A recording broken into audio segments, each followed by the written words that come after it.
I am reading Eric Foner's Reconstruction, America's Unfinished Revolution, 1863 to 1877.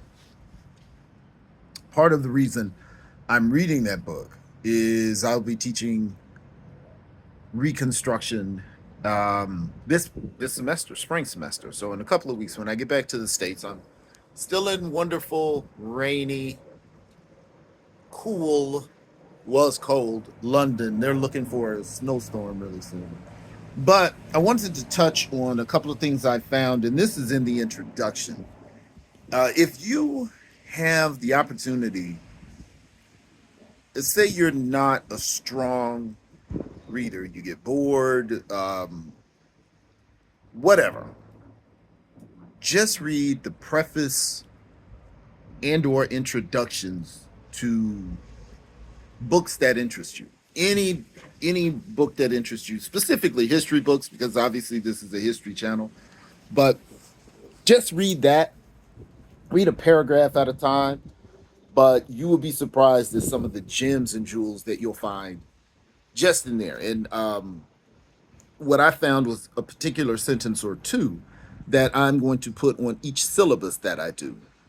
I was working on my syllabus while I was here, and I came across this, and this will be on every history syllabus, which I don't see myself teaching in classes but history, but on every history syllabus that I do. Historical sources are only as useful as the questions historians ask of them. Think about it. You can exchange historical sources in that sentence and put in any dogma, principle, religion, um, anything, and that stands true to its deepest core. Religion is as useful as the questions you ask of it. And one criticism of our faith-based religions, like your Abrahamic religions and the like, or all of them require a degree of faith that they work. But if you think about it, when you run into particular questions in religious framework many times, it becomes an issue of blasphemy to stop the investigation. So again, you ask, how useful is it if it retards growth, understanding, and oneness? Um,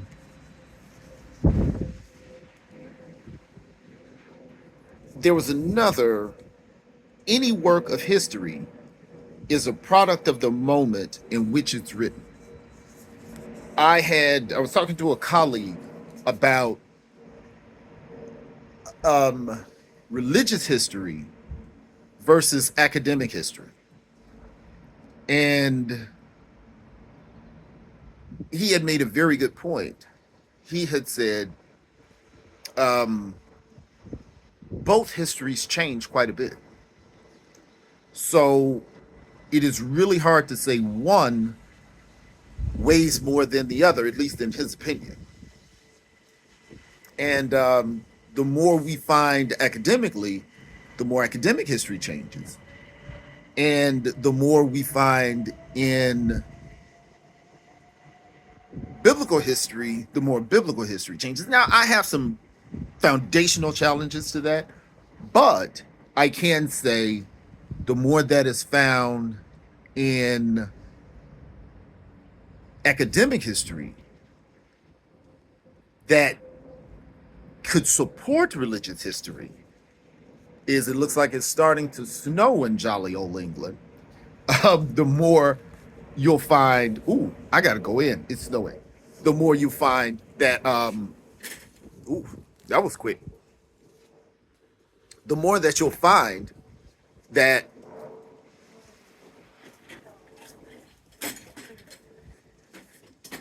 it changes biblical history. where if you can find something academically that supports biblical history, that's absolutely huge to religious people. So those particular quotes I got out of the preface of the book. So I just wanted to pass that on to people who want to get into academic reading but find it just cumbersome, find it time consuming. Many times you don't have to read the whole book. Get the best books. Start with the introduction or the preface and work your way from there.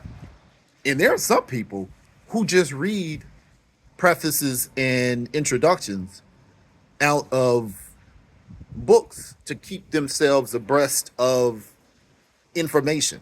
So you could go into Barnes and Noble and get a coffee and just sit and not necessarily read an entire book, but just to keep yourself sharp. And it's just like any other muscle. Your eyes have to adjust to focusing that long. And the more you do it, the more your eyes will focus. The longer your eyes will be able to focus.